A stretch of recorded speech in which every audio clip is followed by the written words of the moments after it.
आज हम बात करेंगे एलन मस्क के बारे में। मतलब वो इतने अमीर बने कैसे? चलिए इसी सवाल का जवाब ढूंढते हैं। सोचकर ही दिमाग घूम जाता है ना कि कोई एक इंसान सिर्फ एक साल में अपनी दौलत में 150 बिलियन डॉलर्स से भी ज्यादा कैसे जोड़ सकता है। ये एक ऐसी रकम है जिसे समझना भी मुश्किल है। जी हाँ, 150 बिलियन डॉलर्स। और वो भी साल 2020 में, एक ऐसा साल जो दुनिया में बहुत से लोगों के लिए आप जानते हैं काफी मुश्किलों भरा था। उसी साल में एलन मस्क की दौलत इतनी जबरदस्त बढ़ी। ये सिर्फ एक बड़ा नंबर नहीं है, ये तो ऐतिहासिक है।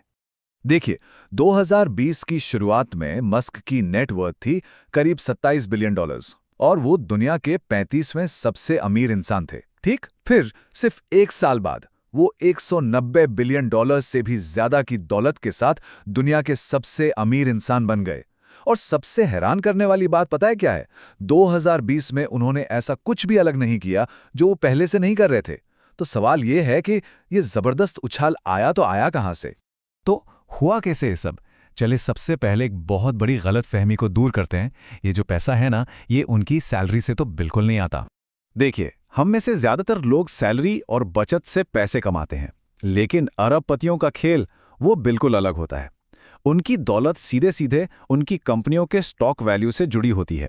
मतलब अगर कंपनी के शेयर की कीमत ऊपर गई तो उनकी दौलत भी रॉकेट की तरह ऊपर जाती है, और अगर गिरी तो कुछ ही घंटों में अरबों का नुकसान भी हो सकता है। तो फिर मस्क के केस में इस पहेली का असली जवाब क्या है? जवाब सिर्फ एक शब्द का है, या कहिए एक कंपनी का, टेस्ला। 720%, 720%।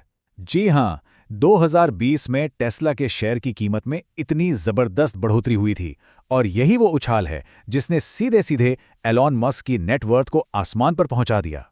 यहां पर एक दिलचस्प बात यह है कि मस्क ने टेस्ला बनाई नहीं थी। वो फाउंडर नहीं है, वो एक अर्ली इन्वेस्टर थे। उन्होंने 2004 में $30 मिलियन लगाए, फिर 2008 में सीईओ बने और 2010 में कंपनी को आईपीओ के जरिए शेयर बाजार में ले आए। तो चलिए थोड़ा सा पीछे चलते हैं, साल 2010 में, जब टेस्ला पब्लिक हुई। मतलब जब इसका आईपीओ आया तो एक शेयर की कीमत थी सिर्फ $17। बस $17। इस नंबर को जरा याद रखिएगा। और अब यहां देखिए, जनवरी 2021 तक, मतलब 10 साल से थोड़ा ज्यादा वक्त बाद, वही एक शेयर $854 का हो चुका था। यह सिर्फ ग्रोथ नहीं है, ये तो एक तरह का फाइनेंशियल धमाका है। लेकिन देखिए, टेस्ला की कहानी सिर्फ किस्मत का खेल नहीं थी। इस जबरदस्त कामयाबी के पीछे एक ऐसे एंटरप्रेन्योर की हिस्ट्री है जिसने हमेशा बड़े बड़े रिस्क लिए हैं। तो चलिए एक नजर डालते हैं कि मस्क यहां तक पहुंचे कैसे। टेस्ला से काफी पहले उन्होंने अपने भाई के साथ मिलकर Zip2 नाम की एक कंपनी शुरू की। फिर बनाई X.com, जो बाद में जाके पेपाल बन गई। और जब ईबे ने पेपाल को $1.5 बिलियन में खरीदा, तब जाकर मस्क को वो शुरुआती बड़ी रकम मिली जिससे उनके बड़े बड़े सपने पूरे हो सकते थे। और पेपाल से जो पैसा मिला, उससे उन्होंने $100 मिलियन से भी ज्यादा लगाकर स्पेसएक्स की शुरुआत की। और उनका मकसद सीधा मंगल ग्रह पर इंसानों की एक सेल्फ सस्टेनिंग कॉलोनी बसाना।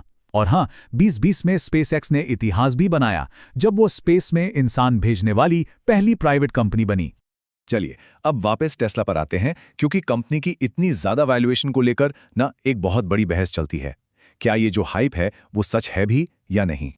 तो देखिए, जो लोग पॉजिटिव हैं, जिन्हें मार्केट की भाषा में बुल्स कहते हैं, उनका मानना है कि पूरी दुनिया इलेक्ट्रिक गाड़ियों की तरफ जा रही है और टेस्ला इस रेवोल्यूशन में सबसे आगे है।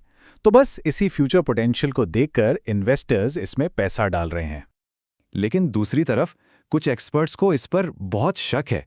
जैसे दिसंबर 2020 में जेपी मॉर्गन ने साफ साफ कहा था कि उनकी नज़र में टेस्ला की शेयर्स सिर्फ ओवरवैल्यूड नहीं, बल्कि ड्रामेटिकली ओवरवैल्यूड हैं। मतलब बहुत ही ज़्यादा।